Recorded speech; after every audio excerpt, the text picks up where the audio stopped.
आज कोर्टामध्ये कपिल सिब्बल यांनी शिंदेच्या शिवसेनेचे वाभाडेच काढले। आज सर्वोच्च न्यायालयामध्ये महत्त्वाच्या मुद्द्यावरती सुनावणी झाली आणि यावेळेस फक्त एकनाथ शिंदेच नाही तर विधानसभेचे अध्यक्ष राहुल नार्वेकर यांनी कशा प्रकारे चुकीचा निर्णय घेऊन शिवसेना शिंदेला दिली हे सिब्बल यांनी कोर्टामध्ये सिद्ध करून दाखवलं। नेमकं आज कोर्टामध्ये काय घडलंय आणि कपिल सिब्बल यांनी कोणते महत्त्वाचे मुद्दे मांडलेत, चला सविस्तर या व्हिडिओमधून जाणून घेऊ। आज कपिल सिब्बल यांचा युक्तिवाद विधानसभेचे अध्यक्ष राहुल नार्वेकर आणि एकनाथ शिंदे यांच्याबद्दल होता। 10 जानेवारी 2024 रोजी राहुल नार्वेकर यांनी शिवसेना आमदारांच्या अपात्रतेच्या प्रकरणामध्ये निकाल दिला होता। त्यावेळेस राहुल नार्वेकर यांनी सांगितलं होतं, एकनाथ शिंदे यांचा गटच खरी शिवसेना आहे।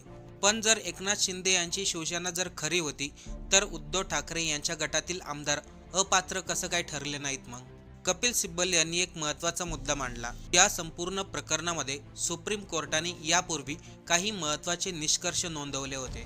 त्यामुळे विधानसभेचे अध्यक्ष राहुल नार्वेकर यांनी सुप्रीम कोर्टाच्या निर्णयाकडे दुर्लक्ष करून शिवसेना पक्षाची ओळख ठरवण्यासाठी वेगळ्या आधाराचा वापर केला होता। आता इथून पुढे सर्वांनी लक्ष देऊन ऐका, कारण की खूप महत्त्वाचे मुद्दे सिब्बल यांनी कोर्टामध्ये मांडलेत। या संपूर्ण प्रकरणाचा जर घटनाक्रम पाहिला तर त्यामध्ये मोठा कायदेशीर पेच दिसून येतो।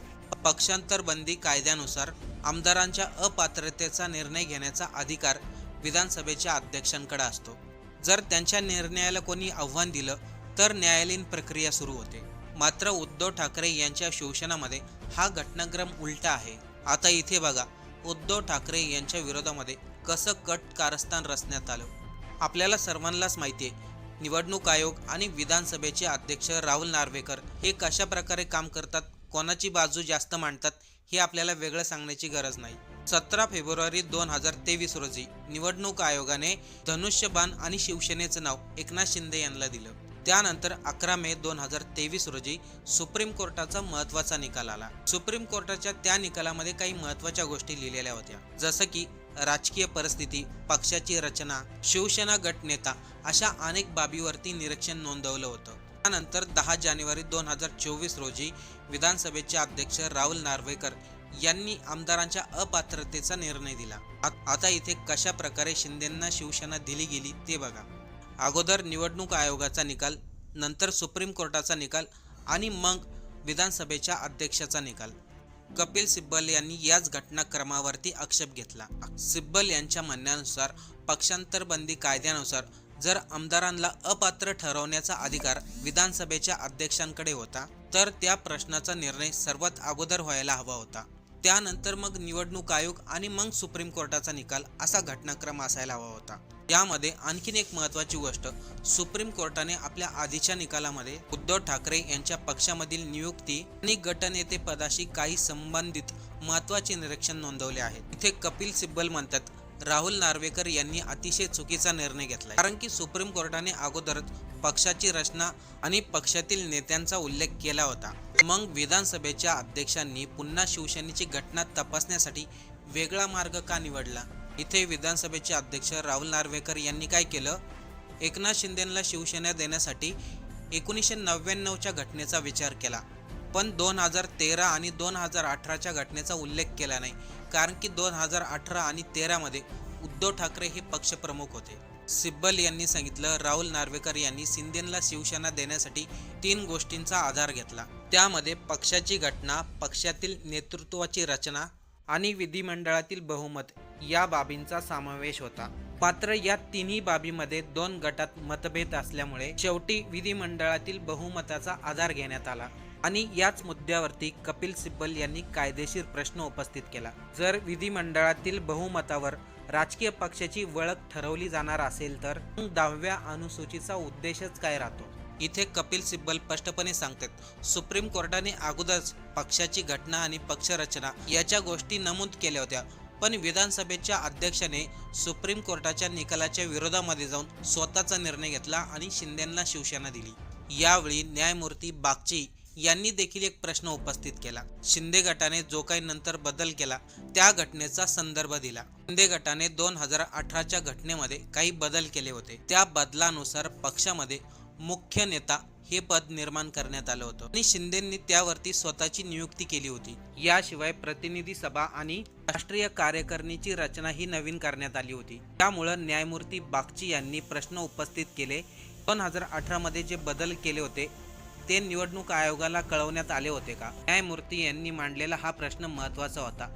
याच मुद्द्यावरती कपिल सिब्बल यांनी उत्तर दिलं. ते म्हणाले, कदाचित शिंदे गटाने निवडणूक आयोगाला काही माहिती दिली असेल, परंतु ही बाब रेकॉर्डवरती स्पष्टपणे नव्हती. त्याचवेळी ज्येष्ठ वकील देवदत्त कामंत यांनी देखील एक महत्त्वाचा मुद्दा मांडला. शिंदे गटाने स्वतःच्या नेतृत्वाची रचना 21 जुलै 2022 रोजी केली होती. मात्र अपात्रतेच्या याचिका त्यापूर्वीच दाखल झाल्या होत्या. म्हणजे विधानसभेचे अध्यक्ष राहुल नार्वेकर यांनी जर शिंदे गटाला मान्यता दिली होती तर उद्धव ठाकरे यांच्या पक्षातील आमदार अपात्र ठरायला हवे होते.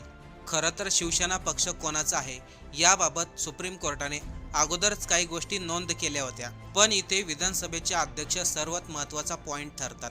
ते म्हणजे त्यांनी सुप्रीम कोर्टाने ज्या गोष्टी नमूद केल्या होत्या त्या गोष्टीचा त्यांनी विचारच केला नाही आणि शिंदे शिवसेनेची म्हणून ठरवून टाकलं. विधानसभेमध्ये जास्त आमदार आहे म्हणून तो पक्ष त्यांचा होत नसतो, असं कपिल सिब्बल यांनी स्पष्ट सांगितलं. राजकीय पक्ष आणि पक्षाचे आमदार दोन वेगवेगळे विषय आहेत. कपिल सिब्बल यांनी निवडणूक आयोगाचा मुद्दा देखील उपस्थित केला. ते म्हणाले, निवडणूक आयोगाचं काम असतं पक्षाचं नाव आणि चिन्ह याबाबत निर्णय घेणं. विधानसभेच्या अध्यक्षाचं काम असतं आमदार अपात्र आहेत की पात्र आहे हे ठरवणं. या दोन्ही गोष्टी वेगवेगळ्या आहेत. मग विधानसभेच्या अध्यक्षांनी निवडणूक आयोगाच्या निकालाचा आधार कितपत घ्यायला हवा? म्हणजे आज जी काही सुनावणी झाली ती सुनावणी विधानसभेच्या अध्यक्षांचा निकाल कशा प्रकारे चुकीचा होता हे दाखवण्यात आलं आणि याबद्दल कपिल सिब्बल यांनी जोरदार युक्तिवाद केला. खरं तर संपूर्ण महाराष्ट्राला माहिती आहे विधानसभेच्या अध्यक्षाचा निर्णय कितपत योग्य आहे, पण यावरती आपण मत मांडून उपयोग होत नाही. हे सर्व कायदेशीर प्रक्रियेचा भाग होतो. आत्तापर्यंत ज्या ज्या सुनावणी झाल्यात त्या सर्व सुनावणीमध्ये कपिल सिब्बल यांची बाजू मजबूत दिसते. कपिल सिब्बल यांनी अगोदरच्या सुनावणीमध्ये निवडणूक आयोगाने जो निर्णय दिला त्याच्यावरती आक्षेप घेतला. आजच्या सुनावणीमध्ये राहुल नार्वेकर यांच्या निर्णयावरती आक्षेप घेतलाय. त्याशिवाय उद्धव ठाकरे हे 2013 आणि 2018 मध्ये पक्षप्रमुख होते याचे देखील त्यांनी पुरावे सादर केले. मग त्यांच्या म्हणण्यानुसार, त्यांच्या पुराव्यानुसार उद्धव ठाकरेंची शिवसेना आहे असं सिद्ध होताना दिसतंय. पण सर्वोच्च न्यायालय कोणाच्या बाजूने निकाल देईल याबद्दल कोणीही काही सांगू शकत नाही, कारण की आजकाल लोकांना तर निवडणूक आयोगावरती देखील विश्वास राहिला नाही. मग निकाल कोणाच्या बाजूने लागेल हे सांगणं कठीण आहे. आपल्याला या सर्व मुद्द्यावरती काय वाटतं? कपिल सिब्बल यांनी जे काही मुद्दे मांडलेत ते अगदी व्यवस्थित आहे. एकनाथ शिंदे यांच्या बाजूने निकाल लागेल की उद्धव ठाकरे यांच्या बाजूने?